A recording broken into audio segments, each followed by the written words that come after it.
Look what the cat dragged in. What's up? Which cat where? Did he drag you or me? Can you hear me okay? I can hear you fine, brother. Is it me or you that's fucking up? It could be me. I did one of the worst things ever that I regret. Are you on Mac? Are you on a Mac? Do you have a Mac at home? Yeah, yeah, yeah. I upgraded to this new operating system called Big Fuck. Sur that everyone says don't do it. It's that nothing works. Everything is nothing. I can't play videos. My mic keeps turning off. My video keeps dropping me. I'm I'm so pissed off, and you can't go backwards. Yeah, fuck. Is it the one that looks basically like it makes your computer look like your phone? Yeah, it looks like a little rainbow piece of shit. Yeah, fuck. I think I actually did that on one of my computers and it's a fuck show. No, it's the worst. It's the worst. Anyway, welcome, welcome. Did you Thank you, get the man. whiskey we sent you? Beautiful, beautiful. If it's, I hope it's not rude. I'm going to drink mine. I know you're not drinking yours. Please do, man. Is this good? Is this a nice whiskey?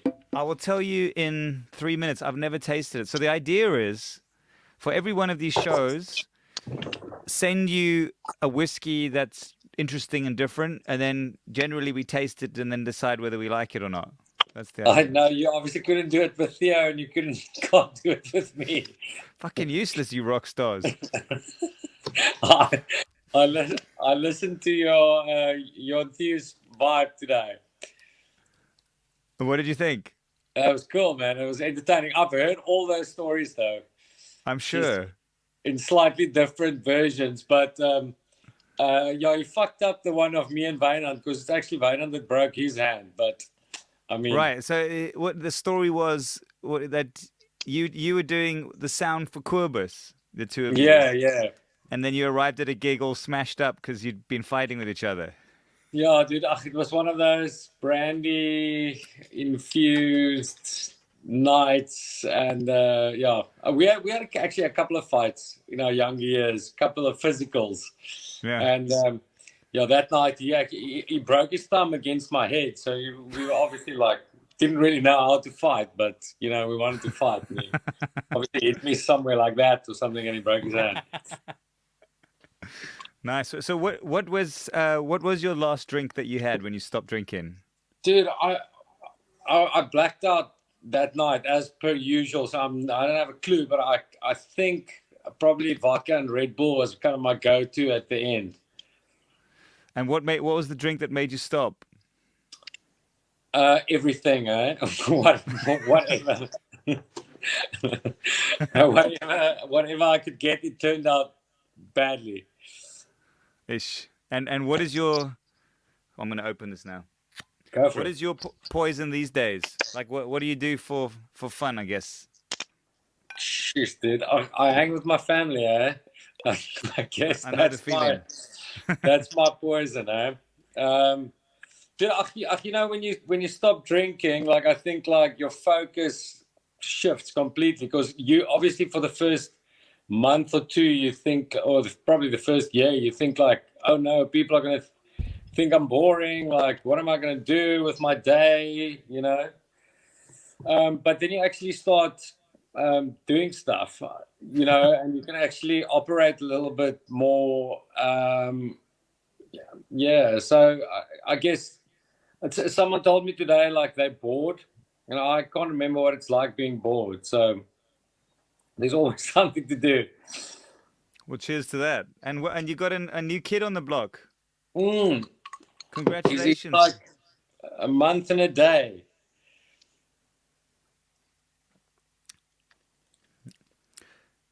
Nutty. Is it? But That's good. what I would. Quite sweet. Very sweet. Sweet and nutty. All I want to know is it good? I think it's good. Yeah. Really nice. I'm gonna give this one to Jed. It's his Oh, birthday good. tomorrow. So Happy birthday, Jed. yeah. Thanks for his gift. All good. So so sorry, you were just telling me about your new one. Yeah, man. Yeah, he came into our life like a month ago, a month and a day. His name is Max. Yeah, obviously having a child, you know what it's like. I mean, the first time it's really crazy. I think the second time around it's not as crazy because obviously you have a little bit of experience. But I think he's also a bit more of a chilled dude than our daughter. So it's been actually pretty easy. I mean, in comparison to the first time around. And you just turned 40. What a year you're having. And then the world ended. Yes, dude. This year been too crazy. But I mean, my 40th birthday was like so epic. I mean, I couldn't have asked for anything more insane.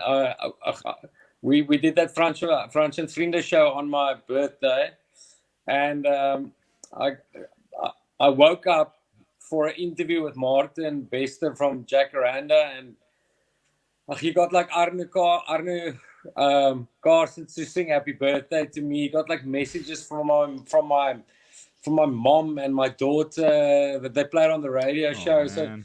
was just this epic morning. It started like that, and then I got to see like most of my mates in the middle of lockdown and play some songs with them. So that was pretty incredible. I mean, the best birthday I could possibly ask for in a lockdown year, and then the birth of my son. That's like life changing shit. That's like nothing is as life changing as a child in your life. So yeah, it's will be one to remember for sure. Are there more kids, do you think? Or are you done with two? No. I think ons is nou voltallig hier in die. I mean, one is a lot. Mm. I mean, I can't. I'm still on one. I can't I imagine two. I know. No, dude, it took us like 2 years to even talk about another one. I was saying like never again, but I think we forgot, and how hectic it was the first time around. But I must tell you, if you want to go for another, I don't know if you have any. What are you offering? If you have any more kids, no. But it's easier the second time. I can tell you that. Oh, I don't want to go down this road. You say that, but I've just heard the exact opposite story from someone else, Is it? and that got me like really, because I have pangs about it, and then sometimes I'm super chilled, happy as things are. Yeah, dude. Fuck. If I had another hectic baby, I don't know if I would have made it. See, I got a chilled one, and I'm scared of a hectic one. The second time around, yeah. Yeah. So, I mean, of all, I've watched you do a lot of amazing shit in your life. You really have. Your life is quite amazing from the outside, obviously. Can you tell me, of all the amazing shit you've done, what was the dumbest? What do you regret the most? Because it always seemed like from the Fokof days to your solo career, you guys are always making very smart moves. Every move is like unexpected and smart. So, what were your bad moves? Jeez, dude. Fuck. You know how it goes, and no regrets. But jeez, man, it's like hard to pinpoint something that I think that it was really dumb. There was obviously I jawed pretty hard, and that's why I can't drink anymore. So I guess that's probably the thing I think was probably the dumbest move on my part. But also like it was important to do that when we were kids, when we started Fokof. It was like that was kind of like expressing our freedom in all on all fronts. Like including partying. It was just a way of we wanted to say like we're free from our tradition and upbringing and all of that shit. But I guess that's like a little bit of a regret now. Like it just went a little bit overboard. And the other thing that I kind of regret for myself is like that I didn't focus on songwriting when I was young. Like I was in Fokof Politicar, and I wrote songs in the beginning of the band, on the first EP, and then Johnny and Hunter kind of stepped into that role and became their thing, and I just became like the drunk vocalist, and I regret it now, that I didn't write a little bit more then, but it also You kind definitely of made turned up out for it later. Yeah, I think it kind of turned out the way it should. I kind of started focusing more on songwriting in Van Coke Cartel, and yeah, it just kind of happened a little bit later, I guess. I mean, I do remember it was quite, it was, when we did that See the track, which actually we Yeah. did in this room. I watched you writing. It was amazing to me how fast and how kind of on point you are. You seem to work extremely fast and quite like brutal. So no fluff, just like strong melodies, strong lyrics, put them down, move on. Is that how you work, or do you spend a lot of time crafting and? Dude, I think it's kind of changed over the years. I think I think I pay a little bit more attention to melody and lyrical content now when I'm older. I think I put out things probably a little bit easier in my youth, like just stuff that if I go listen to some of those Van Coke Cartel songs, I'm not really 100% sure what I'm saying. You know what I mean? So I want the lyrics or the songs to make a little bit more sense these days. I think some of those early Van Coke Cartel songs, it's like it was just kind of random stream of consciousness stuff that only I will get if you ask me about it. And I think it like some people kind of couldn't make sense out of it. So I think about it a bit more. I think more about the song as a whole than what I did before. So I think that has changed a bit for sure.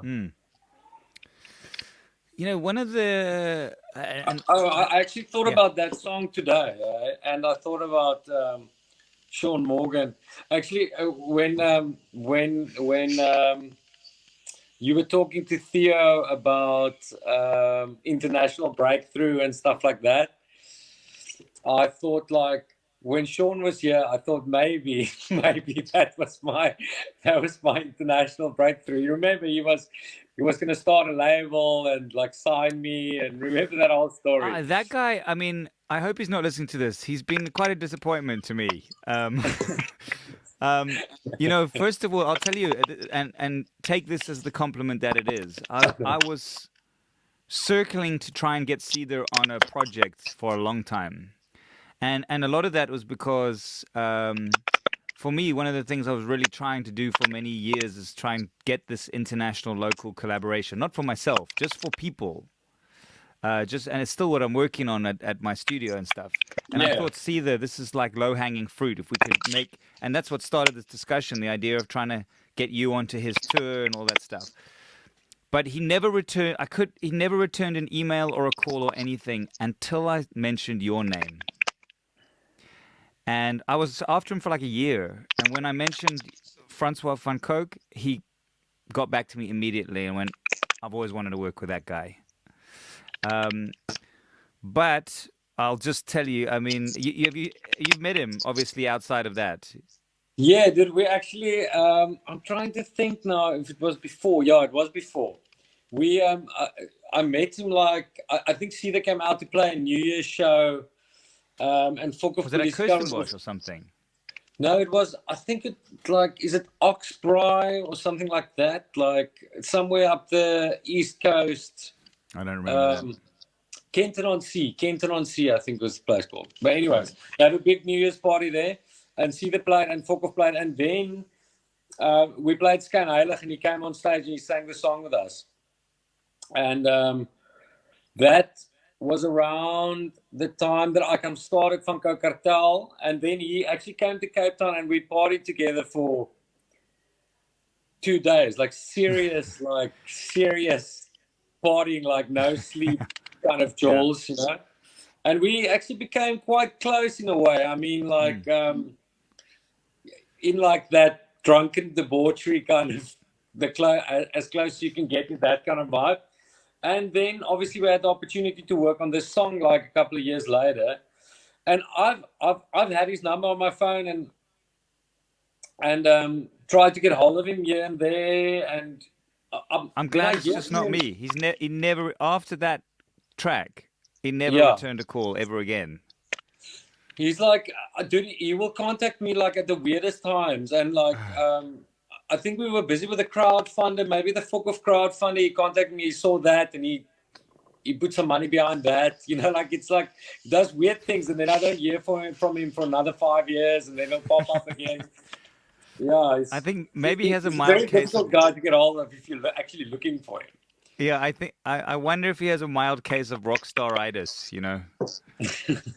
I think either that, or he actually has like people that are doing everything for him, and he doesn't even carry a phone. You know what I mean? Like that kind of vibe. I do remember he did the vocal for that track in the back of his tour bus. If you remember, he was because he'd forgotten to do it or something, and then just quickly did it in this tour bus for us. Oh, I can't even remember that. Yeah. But dude, that was a very cool opportunity for us. I mean, doing something with Shiva, really cool. Like, thanks for that vibe back in the day. That's awesome. Oh, it was awesome. That was cool. But not to harp on Fokof, and if it's not obvious, this is just an informal. I've got no questions prepared. What has always been interesting about you? I mean, I've always looked at Fokof, and this question is really about you, because yeah, when you guys do projects, you do them full on, but what has always been obvious is that the inside is a very smart, very ambitious, very together business team. Nothing has ever felt, everything is very well through. Everything is taken extremely serious on the inside. What are the kind of rules on the inside thing there? What is the thing that has kept that fire so strong in the Fokof team? Dude, I think it's actually Wynand, eh? Like, he's the biggest driving force to actually keep Fokof going and operational. Through those years that we weren't so active, I think we were kind of focused mostly on Van Coke Cartel.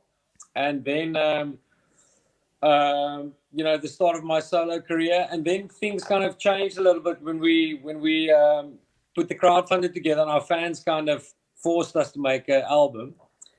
But that's all Wynand's brain children, you know what I mean? And like the stuff we do these days, I think like he will also kind of make sure the songs get written at the right time. You know, he's a complete.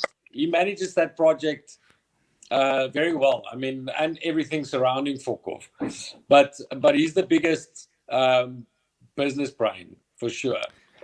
I don't. You guys must have went. I do remember this, and this is not meant to be anything derogatory, but I remember very clearly. I met you guys very early on. It was when you did a gig at Mercury. I think it was the first one of those very early gigs. The posters were amazing. You had like a deck of cards, and in those days, again, I'm going to be careful how I say this.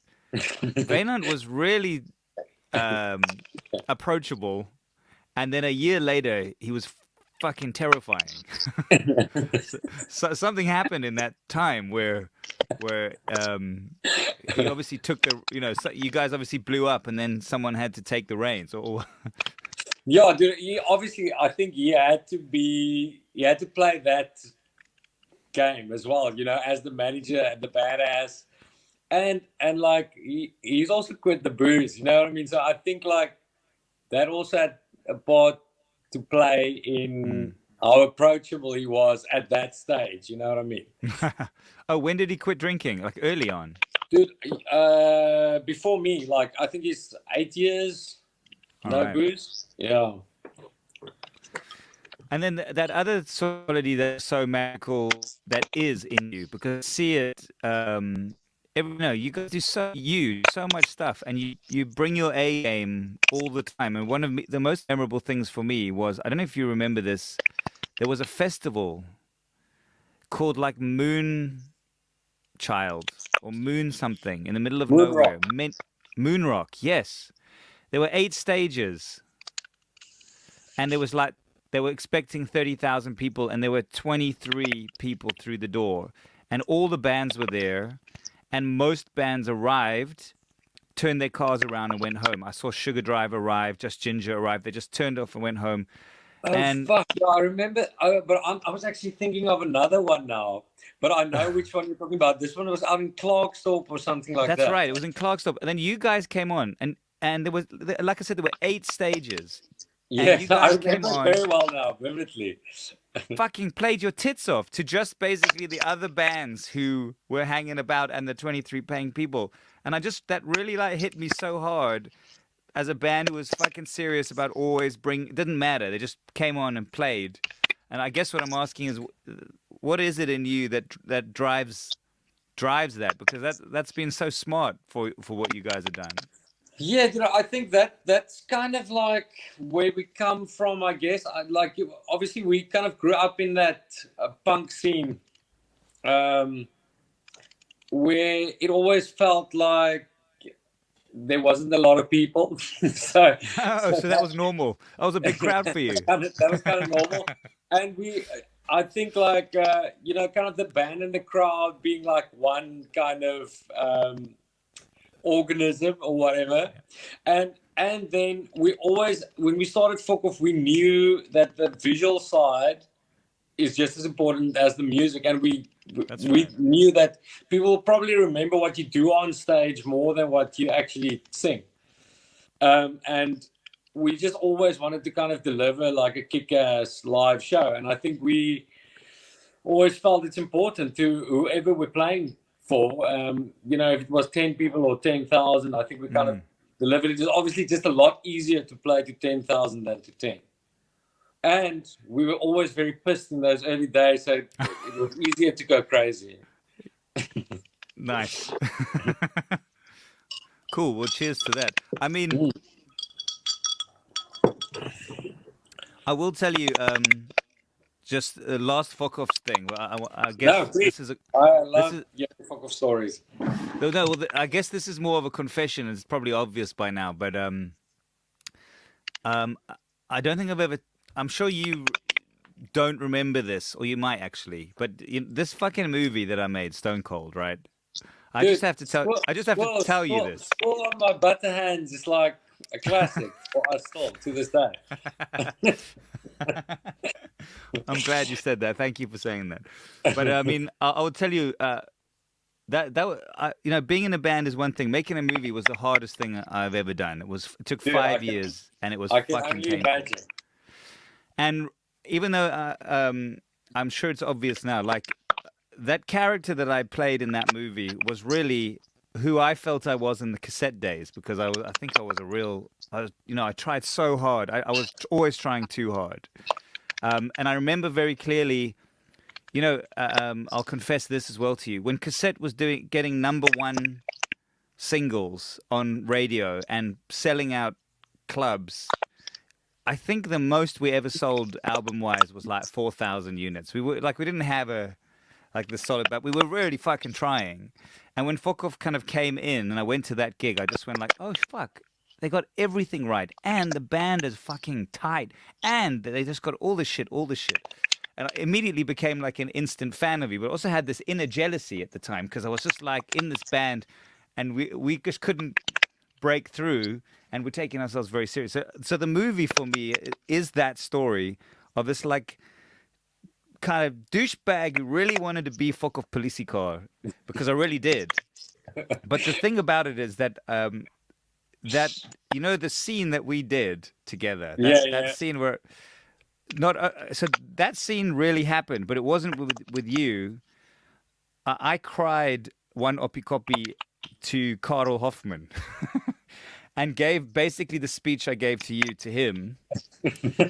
But I want to tell you this funny part is that movie was so hard to get together. I can't tell you, we had no money, and 3 days before we shot the film, yourself and Wynand came to the studio, and again it was like a 4-year run up to that thing, and we were finally ready to shoot. And Wynand said, "Listen, we've changed our minds about being in your film." Right? I'd already shot a lot of the stuff before. Do you remember this at all? Dude, I don't at all. So he said, "Listen, And I was like, that's impossible. It's not possible. We've shot lots of stuff, and all we have to do now is shoot like the final bits. And he was like, no, we're not comfortable being in the film anymore. And I'll tell you why.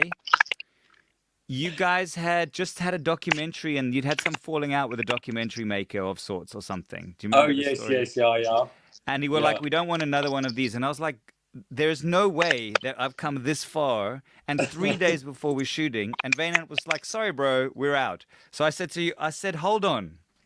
What if you feature in a few more scenes, just Francois, but I'll give you only one line. I'll take out all the dialogue and I'll give you one line. And Vaynant was like, well, that's not possible because we'd written lots of pages for you guys. It was all scenes with us. And he said, Oh my God, dude, I fucking don't even remember this, but yeah, he said if you can shoot this in like one day, and we don't get any lines, Vaynant and Francois gets one line, then you can do it. So I wrote that whole scene where you don't say a fucking word in the whole scene. The only thing you say in the whole film that we shot was when we go on the stage and you go, don't fuck it up. That was it. yeah, I But remember the whole that. scene was written for you not to say anything. So you sit there smoking a cigarette looking cool. I do all the lines. Dude, I remember when we shot that at Coffee, the people thought you were gonna beat me up. They almost teamed up on you. Yeah, they were defending you. That was cool. There's some of that in the movie. I've got the rushes from that scene, and there were people like literally going to you, hey, are you okay, man? You want me to sort this fucker out? Yeah. But I hope you recognize that film was a tribute and not a piss take. No, dude, fuck. I love it. I'm a fan. How is Johnny? Because last I spoke to him, he had some issues with his hearing or something, and now he's moving on to other stuff. Or was that not something to talk about? Yeah, I think we can talk about it, bro. It's like he had a tumor on his nerve in his ear. I mean, of all the people in the fucking world to have that. Yeah, what a fuck up, eh? It's like the guy, but still, he's only got one good working ear now, and I trust that one ear more than I trust both of mine together. And I feel the same, actually. That guy is something unbelievable. Dude, he's such a talented dude. It's just sad, like he will never be able to do a proper balanced mix again. But I mean, he can do everything else. I mean, he can still write, he can still produce, he can still. Sorry, I think my daughter wants to come and say hello. Of course she can. Al, kom say hello, liefie. Oh, don't worry. Since like the beginning of lockdown, I've not done an interview where she hasn't featured. I actually. Now she's crying, I think, because she couldn't come in, but she can come. Shame. That's okay. So tell me a bit more about how you coped with your lockdown, other than becoming a live streaming expert. Dude, yeah, I think like that first little lockdown, the first 3 weeks, the first 21 days, I thought like it's amazing. I'm gonna hang out with my family. I'm gonna swim. I'm gonna braai every day. Sorry, just give me 1 sec, bro. No sweat.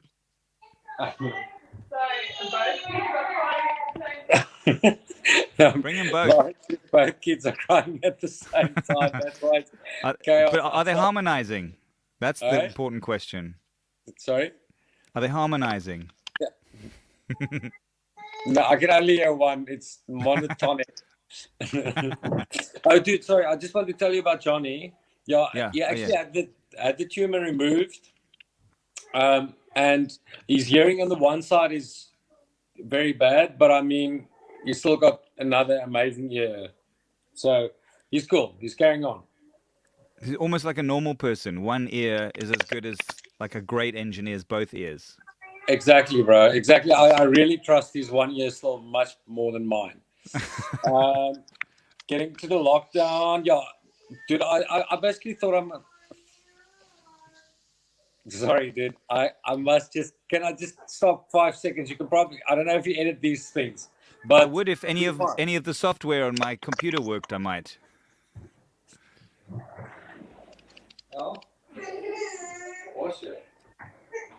If you're watching this, I can't edit it out because I upgraded my computer to Big Sur, and now none of my editing software works. Oh man.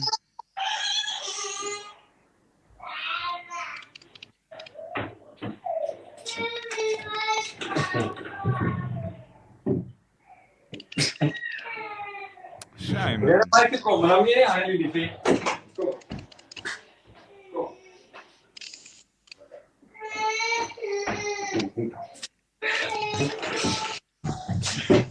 Sorry, just a little bit chaos. I don't know if you can hear anything on your side.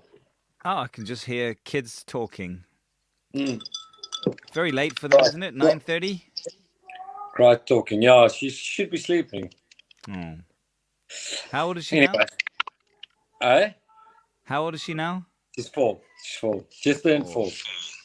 We had this Levi turned 6 this week. Oh, cool, so man. I took the whole week off, because they're not having those big parties, and we did something every day, like something really cool. And on Monday, so one thing about my kid, he's a car fanatic. Like since his first word was car, we used to sit from the age of like just under 2, by the freeway here, and he used to go car, car, car. To this day, not much has changed. So I got him I phoned up. I mean, it was really random. I phoned up a Ferrari dealer, and I asked them to take him for a test drive in a Ferrari Testarossa, that's amazing. which they did. There's no space for me, so he went with the car dealer man on a trip in a Ferrari. So we've been doing like cool shit like that every day, which has been That's really cool, fun. dude. So you're gonna have to have Alex calls her birthday. It's not a birthday anymore. It's a birthday weekend. Okay. Because we did, she had like a party at school on the Friday, Saturday aquarium, Sunday party. So now it's going to be a birthday weekend forever, but you're going to have to do a birthday week forever. Oh, well, that I haven't thought. I haven't thought this through. It's not finished yet. We're only 3 days in. 4 days. Oh, okay. Tomorrow is the planetarium. That's his other thing. Sick. Is Is he into the solar system and stuff? Gone bananas for the solar system and planets. And the thing that has blown his mind, he's a huge Tesla fan. For reason like how he knows Tesla is beyond me. But Elon Musk sent a Tesla into space, and that's Levi's like dream as far as in space. No, Alex also loves the solar system. That's her vibe. Loves cool. that shit. Oh, Yeah. well, I'll bring Levi around. He'll teach her everything. He knows like the distance between the planets. Oh, So this is a date waiting to happen. I'm gonna make that happen. I love that play date, bro. Make it happen. Okay, solar system play date.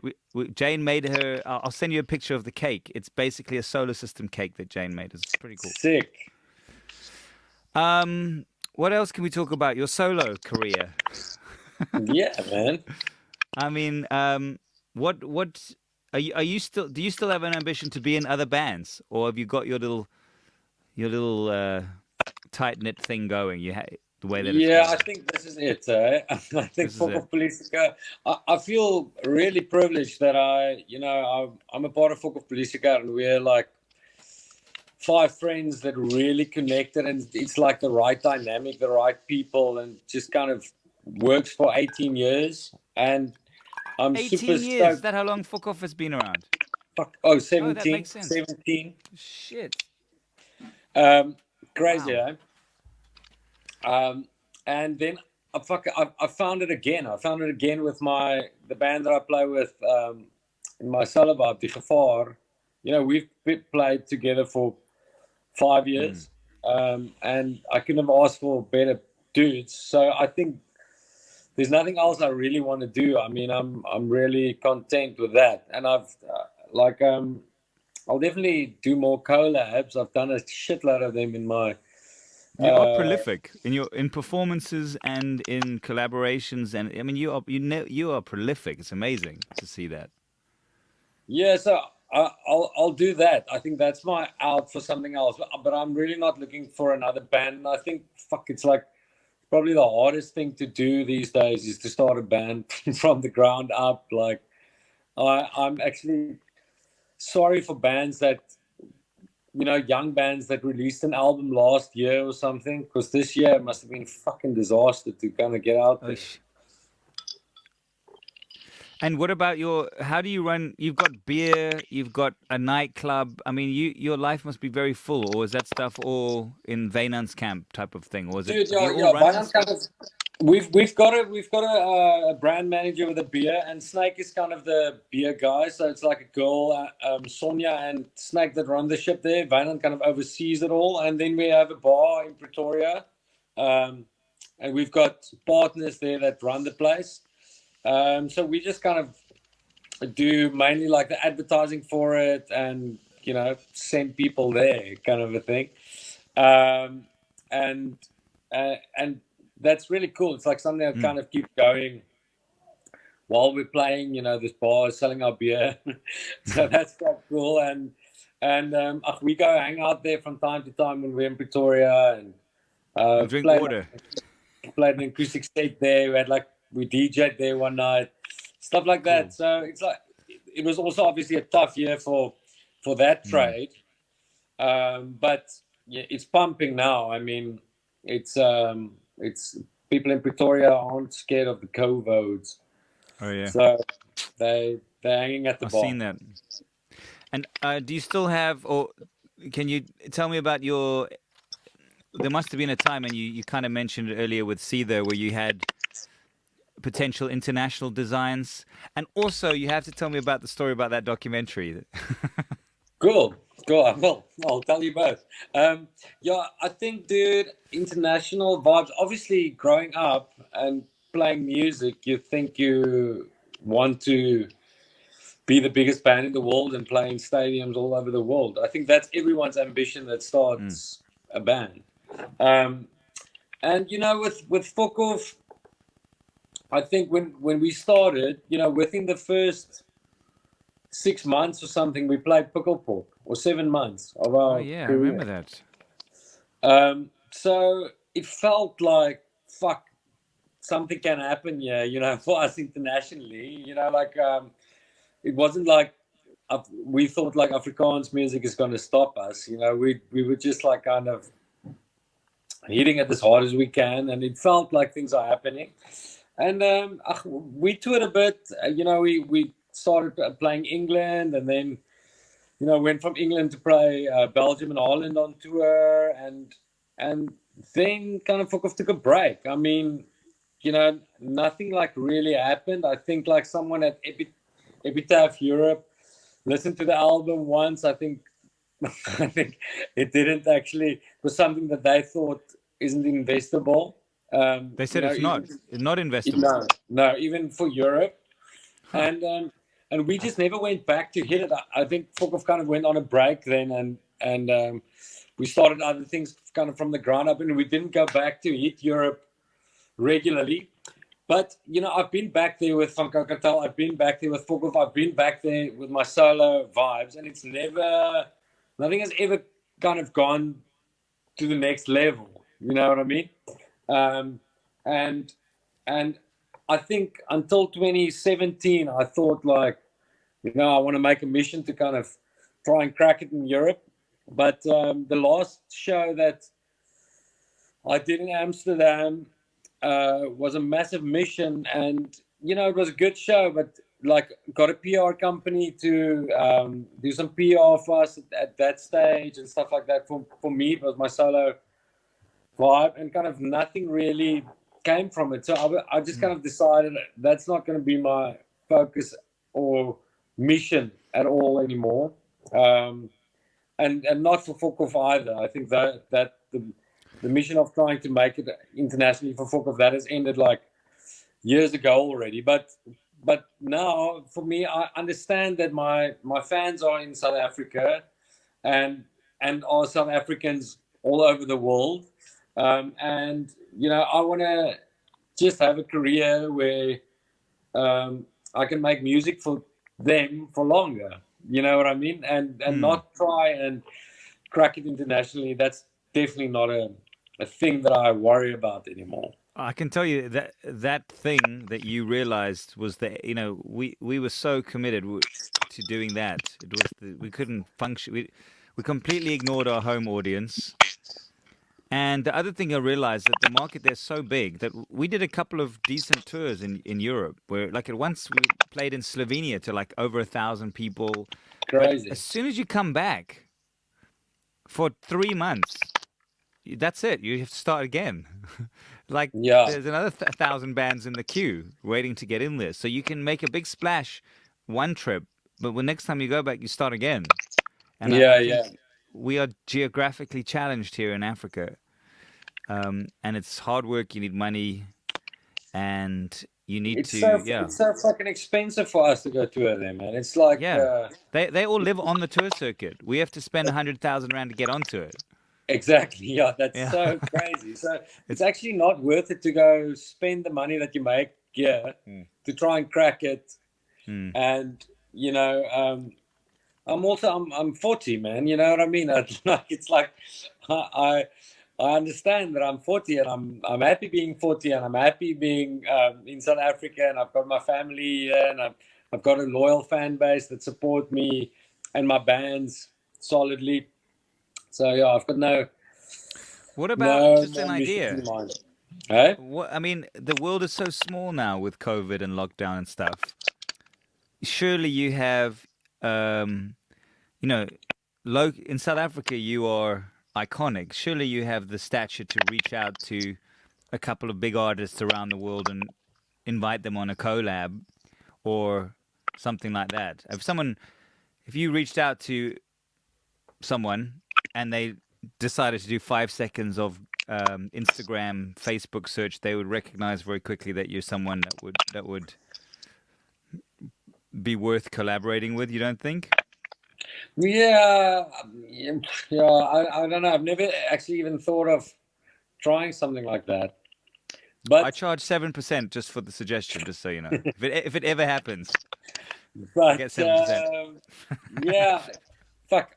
Do you think Paul McCartney runs his own Instagram? Then I'll do that. I think he does. I think he's a huge Instagram fan. What was the other thing you asked? Oh, about the docu. Yeah. The documentary. It. Oh shit! You All gone? right. I'm still here. You can- The docu. Yeah, actually, like it was actually made by friends of ours, Brian and Philippa. And it started like the whole thing was that we're going to be involved with the whole process, you know, from start to finish. And in the making of the docu, I think Brian just kind of decided he wants to tell a different story than us. I guess like a story has to have a beginning and a middle and an end, and I think he wanted to tell it, you know, that it has a climax and then it kind of fizzles. And the climax was, you know, when Wynand wrote Fokof on the wallet and the Afrikaners freaked out. And and then, like for us, that was kind of like part of the start. You know what I mean? It wasn't like it was the end after that. And like It wasn't the climax. It was just a piece of the puzzle. Yeah, that it was kind of ending there. And that's where we kind of didn't really see eye to eye anymore. And then we kind of pulled back and they made the movie they wanted to make. And we weren't happy, I mean, when it came out. But, dude, that docu meant so much for us through the years. I mean, so many people saw Fokof Politica on that docu for the first time. And that, I think, was part of giving us longevity in times we didn't actually play or we weren't very active. Did you make up with them at some point? I wouldn't say we're in a bad, like we're not hating each other. I think we will talk if there's things that we have to talk about the docu. But I think yeah, we're not like angry at one another. It was just like they told something else that what we wanted to tell, and the docu was about us. So obviously we weren't super stoked about it at that stage, but it did a lot for us. I guess you were lucky you had someone like me around to tell your real story. Ugh. That story's way better. Squall on my butter hands. Ish. Ish. Where can people watch your movie? I'll tell you what, that's very interesting that you asked that. It's on Showmax, but I've been thinking about just hoying it on YouTube. Maybe I'll do that. Yeah, that's Maybe good. I'll do that now for this show. I'll put it out on YouTube. I don't even know if I own any of the rights to it, but I'll put it out. I'll just stick it out. I had to sell every piece of it just to get it made, but Yeah, I don't think anyone. I don't think anyone's making any money off of it, so it might just be better living on YouTube. Who do you I'll have sue to myself. So again, Who do you have to ask? I'll have to ask myself. Myself? Can I put this on YouTube myself? Should I put it on YouTube? We do have a distributor in LA. I know this is your interview, but I'll tell you the story. This is the funny thing about Stone Cold. We made the movie, then the NFVF. You know the NFVF? It's like the government film foundation. They had to select 2 films to take to the Cannes Film Festival that year. They select, and it's supposed to be films that represent Africa. And they chose Stone Cold as one of the films, which still boggles my mind. Oh my God, so my face was up in Cannes, dude. No, this gets more crazy. I went to Cannes. It was a horrific experience. Like, Cannes is not for filmmakers, it's for producers. It's so fucking hardcore. It's the most brutal place you could be if you want to sell a film. And I walked every fucking day. What I did was I put the trailer on an iPad, and I walked every day and I just showed it to everyone, and everyone said the same thing: mockumentaries don't sell. Mockumentaries don't sell. I just heard that 500,000 times a day, and my legs were sore. I was miserable. I hated being there. I did that every fucking day till 4 o'clock in the morning. And once I went past this, I met this guy. I showed him the trailer. I gave him the film. I moved on. This was the second last day I was there for like 6 days. The next morning, this guy calls me. He's like, bro, he started quoting lines from the film. He runs this film company in LA called Arsenal Films, a distribution company. He said, I don't know what made me watch your film. It's the best film I've seen in a long, long time. This is going to be a global cult classic. Yes. Meet me tomorrow. So I went to meet him. He took me to like this pier on this edge of Cannes. He bought me actual champagne. He quoted all the lines, told me the whole story. He thought I made up all the characters. He was like, that guy, Jack Parrow with the tall cap. How did you come up with that? You know, he was like, he was telling me shit like that.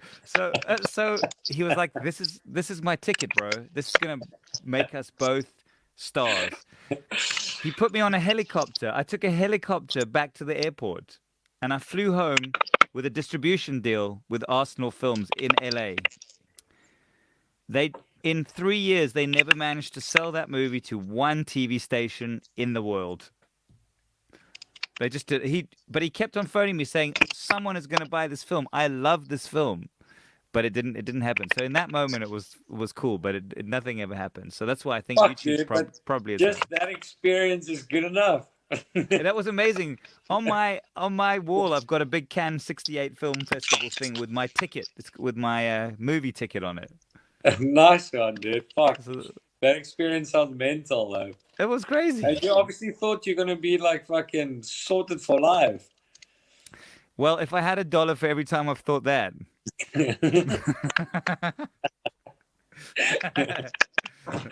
Keep on trucking, bro. It's like me and Shaun. I thought I was gonna tour the States. Well, that is it. And that's why I really think, I also thought, like at that time, I remember very clearly, and we had this discussion with Shaun. What we discussed with him was he would do a tour with you here, and then you'd go and do a tour with him there. And he was like, this is the best thing ever. And then blank. What's that? I mean, it's nice to hear it from you, because I thought I would blank me, but I wouldn't blank you. So I No, thought at least you guys I- were chatting. no, we were chatting, but I mean, I'll say few and far between, to say the least. I was actually someone on your team called me for your birthday to get hold of Shaun Morgan to try and get you a birthday message. And I Oh, tried so hectic. fucking hard. But thanks for my I birthday thought, message, by the way. well, it's a pleasure, and I mean every word of it. And also, I'm very appreciative you came on and did this conversation. I mean, it's interesting. I don't know if it's we've known each other for maybe 15 years. I don't think we've ever really had a conversation, or we've never had a drink together, or basically anything. We've just passed, or maybe we have. I don't know. If we were very Yeah, drunk. dude, that's quite weird. Like, and we've done so many things actually together in this time. It's quite weird. And we've never really hung out socially. That is strange. Yeah. But you've shouted at me at Opikopi in front of a lot of people. Yeah, I did do that, and I'm proud of that, and I'll do it again. The next Opikopi I got taken home in an ambulance. What happened at that I point? was an idiot. What did you do? In a nutshell, I forgot that I wasn't 21 anymore. That's pretty much all. I thought I could drink Yeah. everything under the sun. I still, Oh. like we did in the early Opikopi days. Yeah, Didn't work out that way. it happens. Kopi does that to people. Yeah, yeah. I'm not even gonna go there. I've got my own issues with Opikopi. I think I have issues with everyone. It's all good. I have loved Opikopi so much. I think first of all, I just wanted to say, like, this is very weird. I feel like I'm doing too much of the talking here. But No, actually, I'm dude, very happy to be chatting to you. That's probably why. But please. It doesn't feel like an interview at all. good, Which is good. good. But this is related to you, so I'll preface with that. I have oh man, I have so much pain. Deep, it's all in that fucking movie. I'll tell you this. In cassette, I was always like trying very hard. But that movie is the most sort of real thing I ever really did, because that is really how I feel about everything, about Fokof. And Opikopi, I always had such pain. When I started a band, the reason I started a band was to play Opikopi. Yeah. And we never really got on the lineup, even in the good days. And then every year I'd go and say, please put us on the lineup. And they'd go, sure. And then they'd go, oh, oops, we forgot. That's why, like, Dude, the one year. I remember you at a Kopi playing. I think we played two. I'll tell you this: the one we played like on the Friday or the Thursday afternoon, I think it was, and the second one, Opikopi signed us. It was in the later days that were going to manage us. Okay. And that year they told us we were headlining Opikopi, and that was my dream to do the main stage at Opikopi. And I felt like at that time I'd put in the hours, put in the time. Then the Opikopi lineup came up. We weren't on it. And God. I phoned up Mishi. I was like, oh, fuck, we forgot. So they put us on at 1 o'clock on the side stage where they still had a slot available. And that was the year I went to see Carl up at the top stage and cried. I was so drunk. I was crying and go, I'm leaving this business because of you. I'm done because of you. I'm very embarrassed about it now. But that speech I did to you was all wrapped up in those words. I did exactly that. That's good shit, bro. I feel really embarrassed saying all these things to you now. I feel like Dude, you were wearing like was it a Zuma shirt? Oh, the Not Zuma my year. president, something like that, eh? No, I remember that. That year we went in our underwear with "Fuck Mugabe" written on our chests. Fuck Mugabe. Oh, that's it. I'm like but Mugabe Zuma. I confused the thing. two with one another. Yeah, easy. But see, that's like I remember that more than anything. More than anything. Do you remember it more than the birth of your child? No, I mean more than any music I've ever heard at Oppie.